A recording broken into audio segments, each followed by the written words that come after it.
Okay, so you've had an accident, something unexpected happens, and suddenly you're facing this legal aftermath. It can feel like a real maze, right?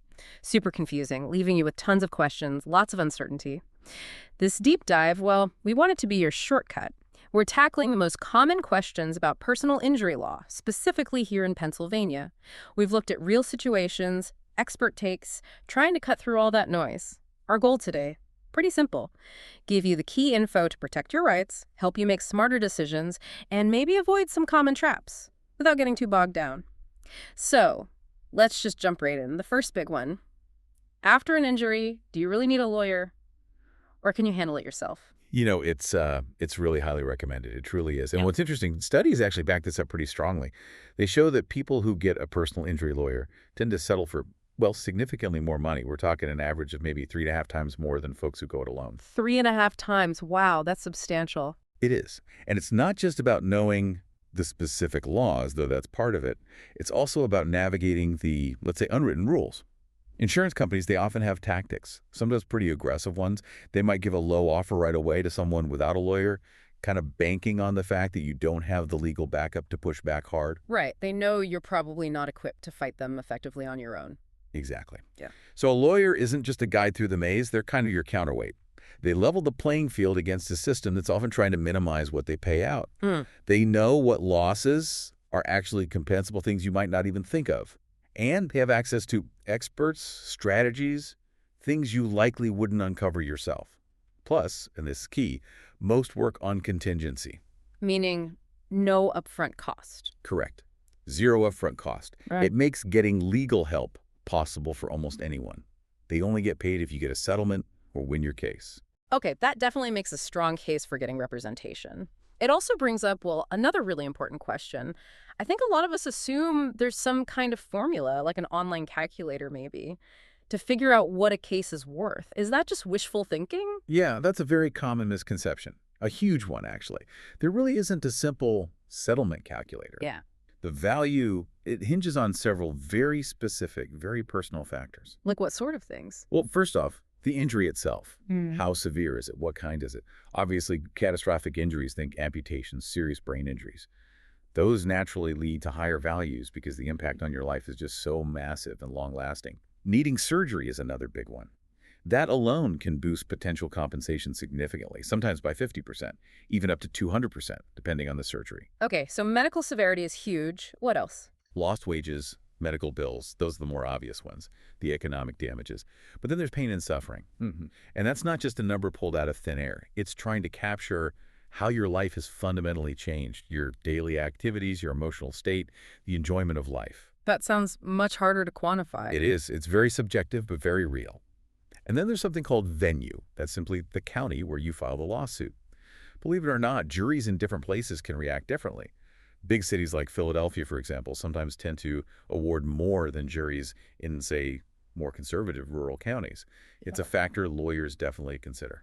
Wow, okay, so figuring out the value is complex, but even if you have a strong case worth a lot potentially, that value can just vanish if you miss a deadline, right?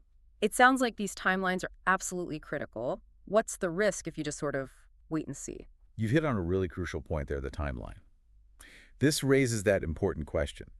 In Pennsylvania, the general rule, the statute of limitations for most personal injury claims is 2 years. 2 years from when? 2 years from the date the injury actually happened.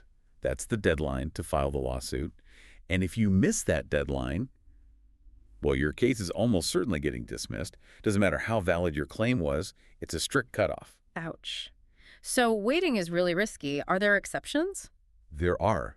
Important ones, actually. There's something called the discovery rule. This can apply if the injury wasn't obvious right away, maybe something internal only showed up later. In that case, the 2-year clock might not start until you actually discover the injury, or reasonably should have discovered it. And for kids, for minors, their 2-year deadline doesn't even start ticking until they turn 18, so they effectively have until they're 20 to file. Okay, good to know about those exceptions, but generally that 2-year clock is ticking. Absolutely. You can't ignore it. Got it. Now, besides those kind of universal rules, different types of accidents must have their own specific issues, their own traps. Can we walk through a few common ones? Definitely. Let's take car accidents first. Pennsylvania uses what's called a choice no-fault system. Basically, your own car insurance usually pays your initial medical bills, no matter who caused the crash. That's the no-fault part. Okay. But the choice part is critical. When you bought your insurance, you chose between limited tort and full tort. Mm-hmm. And this choice, maybe made years ago just to save a bit on premiums, now dictates whether you can even sue the at-fault driver for pain and suffering. So limited tort restricts your ability to sue for pain and suffering. Severely. Many people pick limited tort without fully grasping that they're giving up a potentially significant right to compensation for their actual suffering. Full tort preserves that right. It's a choice with huge consequences after a crash. That's a big one people might overlook. What about, say, slip and fall accidents? Right, slip and falls. Here, the concept of modified comparative negligence is really key in Pennsylvania. It means if a jury decides you were partly responsible for your fall, your potential compensation gets reduced by your percentage of fault. And crucially, if they find you were more than 50% at fault, say 51% or more, you get nothing. Zero. Wow. So even if the property owner was negligent, if you're found mostly at fault, you recover nothing. Exactly. And there are specifics, too. In Philadelphia, for instance, property owners generally have 6 hours after the snow stops falling to clear their sidewalks. And for ice liability, there's often this hills and ridges rule. It's not enough for it to just be slippery. Hills and ridges. Yeah, it generally means the ice has to have formed into uneven mounds or ridges, creating a distinct hazard, not just a smooth general glaze of ice. Proving the property owner was negligent often involves showing this kind of unnatural accumulation. Okay, that's very specific. And dog bites. Dog bites, yeah. In PA, owners are generally strictly liable for the medical costs if their dog bites someone, meaning you don't necessarily have to prove the owner was negligent to get your medical bills covered. However, for other damages like pain and suffering from the bite lord, the old one-bite rule might still come into play.